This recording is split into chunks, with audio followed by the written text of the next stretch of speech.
and welcome to another episode of Now Nakazzi's Indie Author Spotlight series, where we shine a light on talented authors and their amazing stories.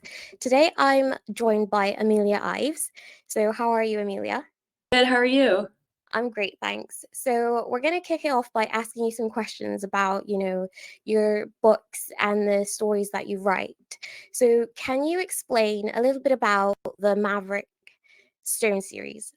So the Merrick Stones series takes place in a fantasy world where magic is illegal. And it starts with our heroine who finds a thief who's stolen magic from the capital. And she helps him because she finds him injured in the woods. And by helping him, she gets a bounty put on her head. So the Merrick Stone series follows the two of them, basically trying to liberate magic from the oppressive capital. And as each book expands on the world building, you get more in depth of why magic has been made illegal. What is this war that's happening in this fantasy world? And it just takes you deeper and deeper into these characters' lives and the world that they live in. That's amazing. So, what inspired you to write this series? So I grew up in Calgary, Alberta, Canada, which is kind of like the oil and gas sector of Canada. So I've always grown up in this city where it's very like economically driven, very like oil and gas based. So I've always had this idea of what if I could kind of throw a magic system on top of what I've known my whole life. And this idea just sat in the back of my head while I was in university. And then one day I was procrastinating writing an essay and I was like, you know what, I'm going to focus on this idea that I've been stuck with for so long. So I started fleshing out this idea of, okay, how can I put magic on top of resources? And that's kind of what created the basis for the whole series. That's fantastic to know a bit more about that. So you began in the world of fan fiction, and I don't think a lot of people know that.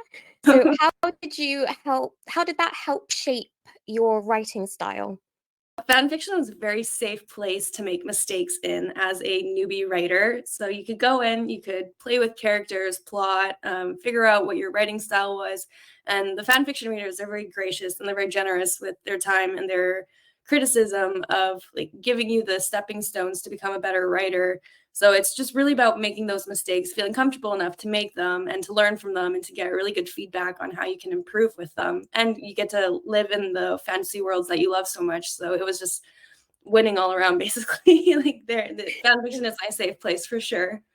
So now that you're, a bona fide indie author, and you're just like writing these amazing series, do you think back to like how do you view fan fiction on the other side of it now that you're like like an author? I still very much love fan fiction. It got me through some really rough times in my life. So it's just a very it's almost a sacred place for me, not just because of like the writing that it gave me the skills for, but because of the community that I got from it, and how it kind of kept me going in a really dark time in my life. So even now that I'm more on the professional side of it, it's still it's close to my heart and it always will be. So you've built such an intricate and fleshed out world paired with the map and colloquy. Am I saying that right? Kavira? Sorry, colloquy. Languages right at the first book. So how was the world building process for you? And like, it's significantly about the languages as well. How did you like tackle that? I have a lot of influence from Celtic culture. Mhm. I've always been very drawn to that. I actually have moved to Scotland, so it's just something that's always called to me for as long as I can remember. So I got a lot of influence for like character names that way.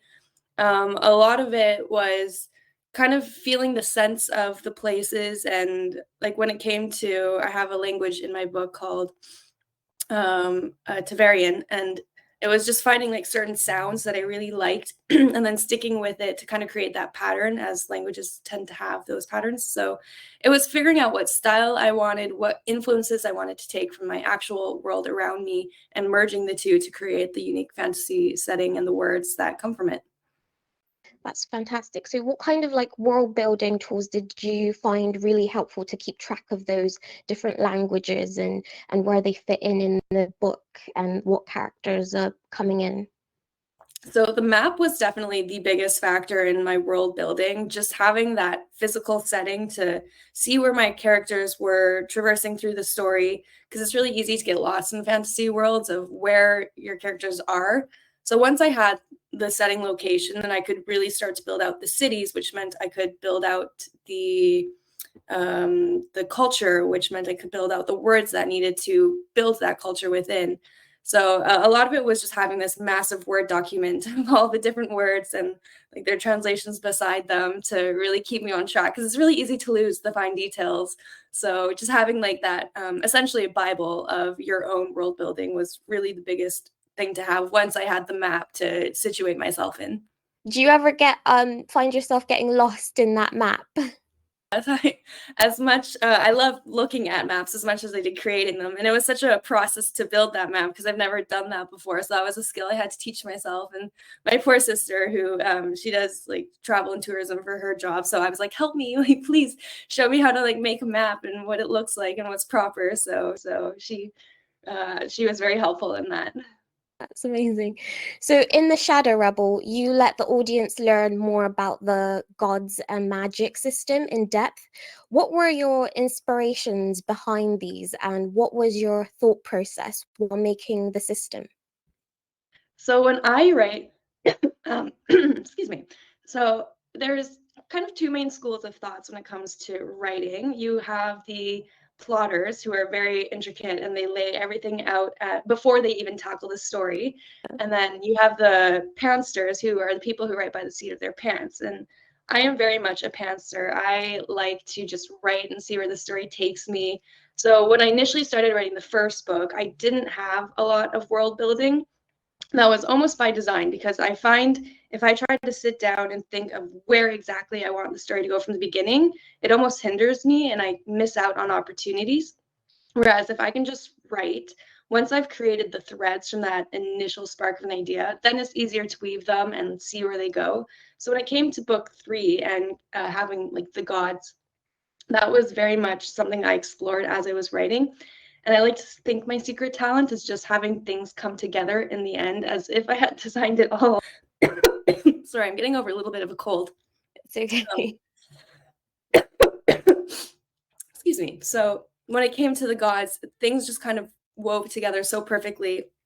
It just felt like really happy accidents. So I like to take credit and say that it was all by initial design, but it was really just exploratory writing and letting the story tell itself. That's really interesting. I'd just like to dive into that a bit further. I know you said that you've pulled from a lot of Celtic influences and references. I was wondering, in terms of like the gods and the magic system, is there any kind of historical myths or civilizations other than the Celtics that you've pulled from? I really am also drawn to Norse mythology, Mhm. and I really like system or religions or mythologies that have a lot of different gods, like polytheistic religions. So I liked that idea of taking these multi-god religions and seeing how the gods interact with one another, because that's a huge plot line in book 3, is how the gods interact with one another and how that affects all the other characters down the line. So having that sort of crazy interaction between the gods, I definitely pulled from other mythologies. Wow, that's amazing. So crafting a compelling, young adult protagonist isn't easy. I mean, we've all come across, those YA protagonists that, we love, and then some of them were like, I don't know. So what were some things you wanted to avoid while writing Maeve, and some things you absolutely wanted to include in her character? Yeah, so my biggest focal point when it came to writing my characters was to have really ordinary people in fantastic situations. So it was very important to me that my characters had or reflected the mental health issues that I've always struggled with my whole life. I wanted that representation, especially as someone who struggles with anxiety and depression. So with all of my book series, my female protagonists tend to take on some type of aspect of my own mental health. So Maeve is my anxiety. She has panic attacks throughout these series, and I wanted to really make sure I didn't. I wanted to give people a really good inside scoop of what that feels like to have anxiety, because I've read so many stories where these characters, they go off and they fight these wars and they just kind of take them so easily. And I feel like if a war was set on your shoulders, like you're going to crumble, your morality is going to be thrown through the window, you're going to have to make tough choices, and you're not going to handle this as smoothly as you probably think you are. So that was really important to me, to have those moments with my characters where they have the self-doubt, they have the anxiety, they don't know what they're doing, and they're just trying to figure it out as they go along. So I think that kept my characters really grounded and avoided the Mary Sue tendencies that I think a lot of fantasy series can lean towards. So as the writer, is there a character that you just love, or like you just generally, and on the flip side, is there someone that you're like, I would side eye them a bit, or maybe not? Yeah, one of my favorite characters to write is his name is Myron. He's in the entire series, but he is one of those characters who just says whatever is on his mind. And that is so much fun to write, because I'm very much an overthinker. I will always overprocess everything I say, and after I've said it, I'll think about it for days. So just having this one character who blurts out anything and everything is so much fun to write, and it's liberating because it's everything I want to say, but I never will. So it brings the comedy, it brings the flair that I think maybe some other characters might be lacking. There were definitely some characters where, as I was writing them, I won't name names, but as I was writing them, I was kind of like, they didn't turn out how I thought they would. Like, because I like to think characters kind of take on their own sense of self and they make their own decisions. It's not necessarily what I think should happen, but I like to think that these characters make their own choices. So some of them, as I was fleshing them out, I was like, oh, they're not who I initially thought they were. When you write, you have all these freedoms to really explore different aspects of your own self, because your writing is always some type of reflection. I'm actually working on a new series right now, and my main female character she's a very angry character, and that's not something I've ever really written before, is that female rage. And I myself am not an angry person, so it's almost difficult for me to write that and to explore this other side of me that I've never, I think just because of society, like women aren't allowed to be angry, or we're told if we are angry that we're controlling or manipulative or bitchy. So it's this having the freedom to explore that side, and also to understand, why am I like programmed this way to repress something that maybe men are often rewarded for. So it's definitely, writing has given me this tool to explore even my own sense of self, and with the freedom with these characters to really push them to that limit. I think a lot of people would resonate with what you've just said. I myself do as well, because I do find writing therapeutic, and I do find aspects of myself that I maybe was previously unaware of. So I think a lot of writers resonate with a lot of what you've said, and so thank you for that. So you managed to write such great relationships between your characters. What advice would you give aspiring writers to help create more honest and inclusive relationships between their cast? I think if you can just really create characters that have normal everyday struggles, they're going to naturally relate to one another that way. I think when we fall into the trap of having to, you want these creative characters that are bigger and louder than everything. I feel like that's when it becomes really forced and the connection doesn't feel really authentic. So if you can really narrow down on these characters who just feel like everyday people who, again, are thrown into these fantastical situations, that's going to create that authenticity that I think a lot of people are striving for. And you don't need to like create these massive character outlines. Again, I think there's a lot to be said about exploratory writing and letting the characters really breathe. And you'll get those interactions between them if you give yourself that chance to just let it flow. Did you utilize any critique partners?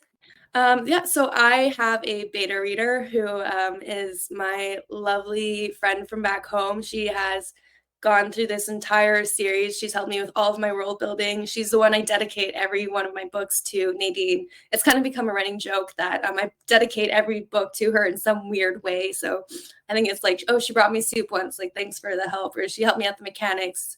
But she is my critiquing partner, and she will set me straight if I go wild. And then I do have like editors that help clean up the book a bit too. But yeah, Nadine is my absolute shining armor, my knight in shining armor, who helps me make sure the story stays on track. That's wonderful to know. So what would you go back and change about the series if you could, now that you're on the other side of it? Yeah, I would definitely look at book 1 because it was the first book I've ever written outside of just playing around in fan fiction. So I've definitely seen how my storytelling has grown, and there's a few things I would change. Nothing like crazy drastic. I think the story on its own still holds pretty well, but more just when it comes to writing technique, things that I would tighten up a bit. Definitely would make the prose a little cleaner. But in a way, I like having this first book to see how far I've come, because in book 2, the storytelling becomes way more complicated. You have more point of views, you have different timelines. So it's really just for me is a point of self-reflection to see how far I've come. But yeah, I would definitely tweak some things in book 1. But it's fun to see how far I've come. And could you give any hints for the future of Merrick Stones series? Yes, so book 4 is absolutely wild. I've had so the whole series, there's 5 books, and I've been told that book 4 is just off its head with so many twists and turns. It has one of my favorite twists of all in the whole series. But basically the gods are just even more involved in the story, and I guess a little bit of a hint, Maeve's debt to the god in book 2 finally comes into play. So that's my little hint. I know you said you're working on another series. Are there any pros and cons that you find about working on a series that stretches across multiple books? My favorite pro is that you have this so much flexibility to explore where the story wants to go. Because when I initially started writing the Merrick Stones, the first book, The Wayward Thief, I was like, this is a one and done. Like, I'm just gonna write one book, and I'll be good, and I'll be happy. And then it turned into 2, and then it turned into 3, and now it's 5. And I have a sequel series that has 3 books in it that's set like 27 years later after this series. So having that ability to not limit yourself is huge. And then obviously the con is that there's a lot to keep track of, and you have to make sure you're keeping the story consistent across 5 books and making sure that your character arcs stay authentic to who they are, and you're not trying to push them in a certain direction just to reach an end goal. So definitely pros and cons to each, but I've definitely leaned towards I much prefer having more books and that ability to explore where I want to take the story. And you know, when you embarked on this journey of becoming an indie author, did you ever think of going the traditional published route? I did. I initially, I was querying and trying to get an agent, and I did get a few interests. I never did manage to land an agent. Only 1% of authors who try to get a publishing deal actually get one. So it was kind of a harrowing experience to have so much rejection, but also very good because it showed me that as an indie author, you have so much power. You have creative control. You have the ability to take the series where you want. You get to reap the rewards that you get. Whereas with traditional authors, you lose a lot of that power and you don't get much return from it. So it's very liberating. It is very scary as an indie author because you are 100% in control. You have to fund everything. It's a very expensive endeavor upfront. So it is a bit of leap of faith on yourself, but I definitely think this is the route I would recommend. And I think it's kind of where the trend is going for a lot of authors. And do you think that you learned something about yourself as well? Because you did mention it's a very harrowing experience, but not only that, there's a lot of action involved. So for those authors who are not expecting it, you didn't let it kind of impact you. You just kind of you knew what you wanted to do, and I mean you brought it to readers. So is there something that you did in that, or was it just you were very motivated and you didn't let rejection stop you? Yeah, I think there's a bit of a you're going to hear no a lot when you try to do traditional publishing. So you really just have to believe in the quality of your own work because it can sort of get to you. You might start to overthink, oh, why are so many people telling me no? Even though it's a very oversaturated market and everyone's trying to get a piece of the pie. So you just have to believe that you are worthy. You deserve to be there. Your story is good enough that people will read it and they'll resonate with it. So yeah, it's almost a bit of like blind determination and having a bit of that self confidence. You don't ever want to be cocky. You want to be very grateful for the journey and the ability that you can go and put your stuff out there. But yeah, you do have to have a sense of I deserve to be here. I've put in the work, so I want my story to be shared, and I want people to resonate with it. And what's it been like, just seeing the feedback that you've gotten from readers? It's amazing. It'll make me cry more faster than anything, especially when people connect with the characters and their emotional and mental struggles. I've had a lot of people reach out to me to say, you know, they weren't expecting for me to have a panic attack, but it really humanized her and gave them a new, or it gave them a new perspective on mental health and what other people are going through that they might not have seen before or understood before. So I love hearing that feedback and that people just that the characters resonate with them so much. It's the greatest gift as an author to know that you've really touched people in that way. And your artwork for your characters is very like it's beautiful. I've seen it. It's very beautiful. So what went into that, finding the right design or character rendering for that, and what would you recommend for other indie authors looking for, character art? Yeah, I I feel so lucky that I found my cover designer. I found her through this website called 99 Designs, where you can scroll through different artists' portfolios and then you can pitch to them. And if they like it, then you can sign on their services. My cover artist was so flexible and so open to my ideas. I had drafted up, I knew I wanted watercolors. I'm really drawn to like watercolors. So I drafted up this silhouette of like what I saw in my head and I sent it to her. And then she brought back the design and it just blew me away. I think I actually did cry when I first started seeing. I remember I was at work on my lunch break and I opened the email and I was sobbing already. My poor manager came back and she's like, "What's wrong?" And I'm like, "No, it's beautiful. I got my cover back."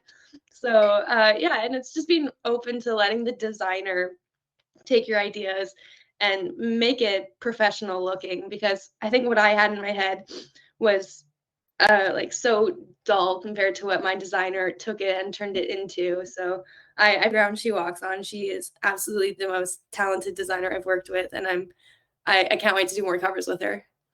It's fantastic. And do you think that's like something that you'd recommend other indie authors do? Invest in a good cover designer?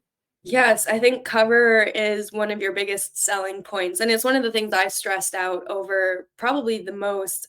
I feel like the writing was the easiest part, and then when it comes to the actual packaging and marketing of the book series, that's where I get a little stressed. So, if you can invest in a good cover designer who's going to make a professional product, who's going to be on theme with your book, that's really important, is that you want your cover to convey what type of story it is right off the bat so people have the right expectations when they go in. So if you can nail all of those, it is absolutely worth hiring someone to do the job for you. I wouldn't recommend doing it yourself unless you are trained in it because I think you can go astray really fast because there's so many little technical aspects you can get lost in from color to type form to negative space. Like there's so many things. So I would definitely recommend finding someone who knows what they're doing and let them do their thing.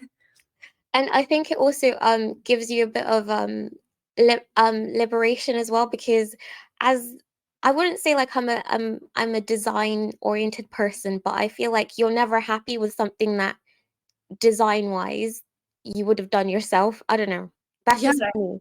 I'd never be happy. No, and it's so stressful. I remember going back and forth on which font I wanted for like the actual text in my books, and I ordered so many copies with different texts because I needed to see what font looked like what in person, and it was so stressful. So I'm like, if I had to do a whole like cover design, I would have been pooped.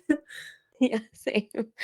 So, is there any three things that you wish you knew before you started that you think you would have benefited from knowing then? Um, I think my top three things would be I wish I would have had more confidence to start this sooner. Everyone says, as soon as you can start your passion, do it because you'll just waste a lot of time thinking about what it could be. So just if I had known to just start as soon as I could, I had the initial idea and got my hands dirty, I think I would have saved myself a lot of, oh, should I or shouldn't I? I secondly, I wish I would have maybe gotten better with the marketing up front. That is my own biggest downfall. I'm very much just a creative and I just want to write and explore my ideas. So being more marketing savvy, I think would help my series tremendously. And then thirdly, I wish that I would have more time basically just to really focus on my other series and ideas. Just I'm so busy and it's so hard to find that dedication. So I wish that things just aligned, that I always had the time to do this more than just like after my actual work job. And you touched on something there that feeds into my next question, which is how do you handle writer's block? Because it's like a real thing. Yeah. The muse is definitely elusive sometimes. Mhm. I have come to a sense of peace with myself in that I will not always be on my writing game. And that's okay. Sometimes the inspiration just isn't there. And a lot of times I'll have an idea for a story and it'll just have to sit for months. And it almost like has to percolate in the back of my mind where I'm not actively thinking on it. And then one day I'll just wake up and I'll be like, oh, I have the fully fleshed out idea and now I'm ready to write. And I need to honor that because I think if you force yourself to sit down and write when you're not in the proper headspace, your story's not going to sound authentic. The audience is going to pick up on the fact that you don't want to be writing, and you're going to lose a lot of that magic and spark that makes your storytelling great if you're not emotionally and creatively invested in it. So I wouldn't push it. I do think once you have that spark, you need the dedication to follow through. So when I am in a writing headspace, I am very much like, please, no one interrupt me. I need my hour a day to write, and that is my writing time. But if I'm not in that headspace initially, I don't think I want to force myself to be there. That's good advice. Yeah, I've never thought about it like that.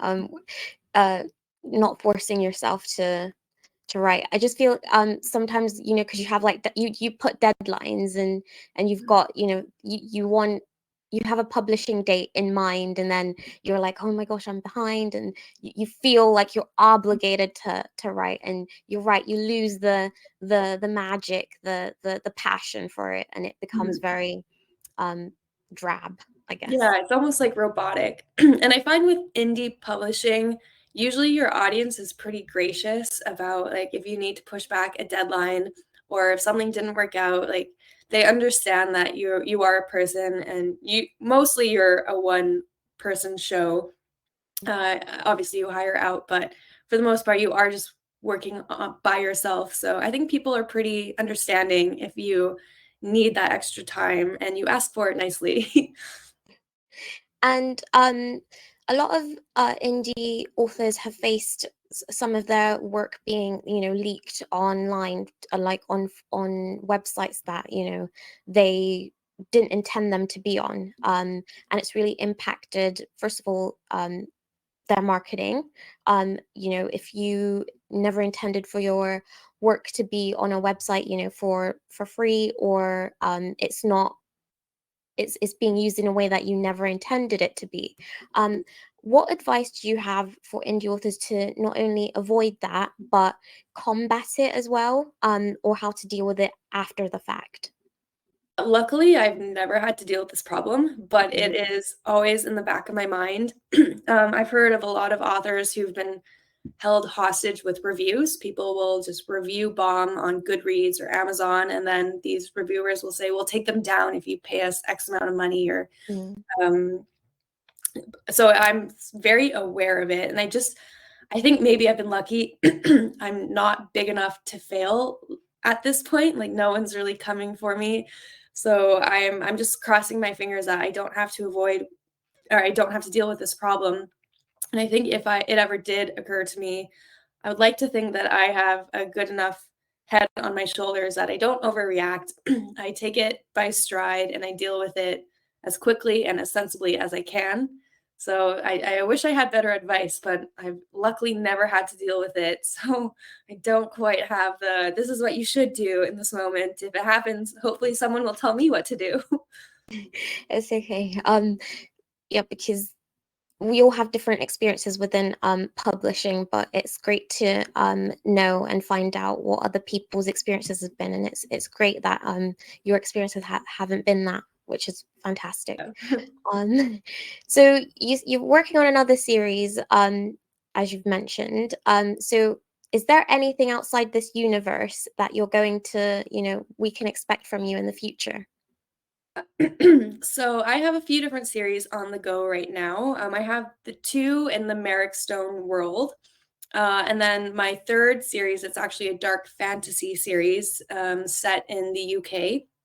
And that was before I ever thought I would move here. So it's just kind of serendipitously worked out that way. But yeah, my dark fantasy series deals with ghosts and witches and curses and haunted houses. So I'm really looking forward to getting that series launched once I have my Merrick Stones complete. And then I do have a fourth series, which is its own complete unique world as well, which deals with twin flames and it's more of a spiritual magic. So that's something I'm exploring. I'm very much in the early stages of that series, but yeah, I have a lot on the go right now. Well, that's fantastic. So where can our viewers find you? I am on TikTok under Amelia Ives Books. I am also on Instagram under the same handle. So yeah, you just find me on socials. I have my website, which I update with my newsletter as well, which goes out every month for little updates. So yeah, if you sign up to my newsletter, you also get a free short story, which is a little prequel with Maeve set 10 years before the actual series sets off. So if you want like a nice little taste tester, that's a great way to step into the world. That's fantastic. So thank you very much for joining us on our Indie Author series. We hope to have you back here again. And so thank you very much. Yeah, thank you. It's been an absolute pleasure. It has been a pleasure.